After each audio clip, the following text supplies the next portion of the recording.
If you're experiencing crashing issues while playing League of Legends, follow these steps to troubleshoot and resolve the problem effectively.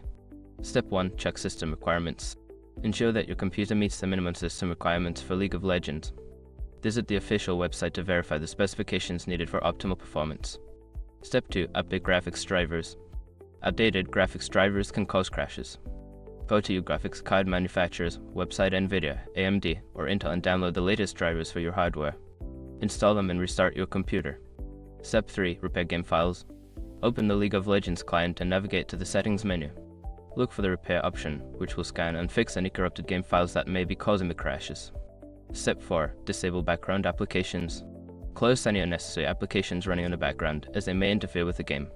Pay particular attention to overlays from programs like Discord or GeForce Experience, as they can sometimes cause issues. Step 5. Reinstall the game.